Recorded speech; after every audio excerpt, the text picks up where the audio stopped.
So this is a requested video. How exactly do you use stones in Magic?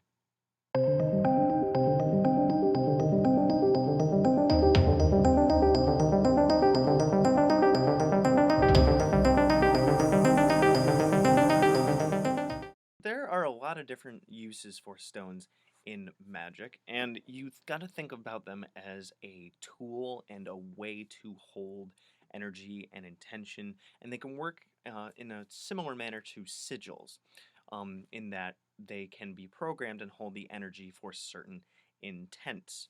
So, if you're planning a spell for a particular goal, right? Look at all the correspondences and the qualities of different stones that you may have, and or even do research, and you might have to go out and get some, although at the current time I'm making this video you sure can't go out to get them, because I'm making this video around the end of April. But the idea is, whatever your goal is of your spell that you're going to do, look at your stones and see which ones align with that. Any qualities that would be beneficial towards that goal. Like if you're aiming at something, what qualities what do you need to foster in order to obtain that goal? You need protection. Do you need drive, motivation? Do you need healing in a certain way? Do you need higher intellect, higher thinking, whatever? You pick the stones that fit fit the qualities of that you're looking for and have them on your altar. When you're doing your meditations and you're thinking about your goal and you're visualizing and you're seeing it and you're basically coming up with the idea of what you want the future to look like, hold each of those stones and take the qualities in that stone and focus on it and feel it and pour it into your picture, right? Um, if you are working with a sigil, you can have the stones around the sigil, and you can visualize and see the energy going into the sigil from the stones. You can focus on one stone at a time and focus on the energy that is associated with that stone, and call it up within yourself, and then push it into the sigil.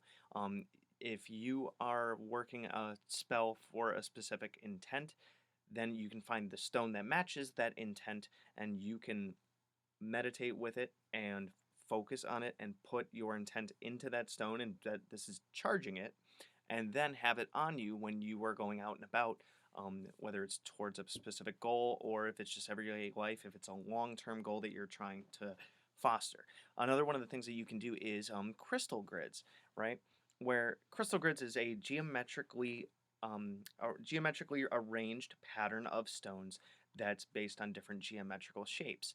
So, and it's like you have the 2D shapes that are outlined on paper usually, and you arrange stones at each of the points. So, in the same way that like rune scripts, you have different runes that mean different things, and they're written all to have those combined qualities um, on that one thing that it's written on. The crystal grid is just kind of the same thing. You have all the different stones that you want to have their energy focused on a specific thing, be it healing or what have you, and you have them arranged on a geometric pattern. Now you can like draw the geometric pattern, you can print the geometric pattern, and then even like some people will like glue the stones down on it, and they can put it on an altar or something.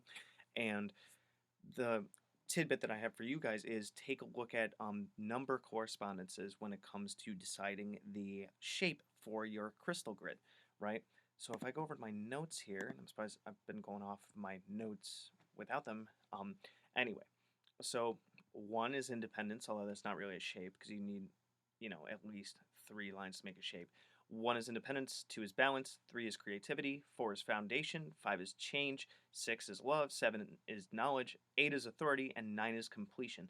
So with those numbers in mind, you can think of, what is the intent of my working? Well, if it is completion or what have you, find the shape that has that many sides or that many vertices. And by vertices, I mean where sides is just like the line itself, but vertices is where two lines meet. And at the vertices is where you put the stones. I'll see if I can pull up some pictures, maybe if I can find some good free ones. But you have the stones arranged on that paper, and then that acts as a focal point, much like a sigil or a statue or a fetish or something would act as a focal point for you to sit and feel the energy or put the energy into. It acts like a magnet attracting the goal that you want.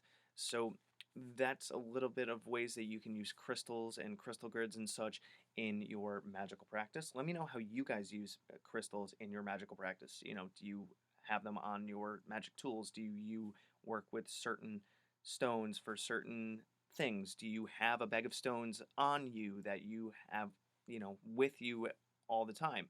How do you use stones? What stones do you use? What's your experience?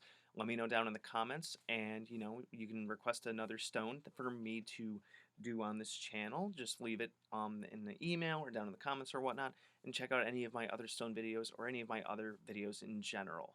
Good hunting. Thanks for watching my video.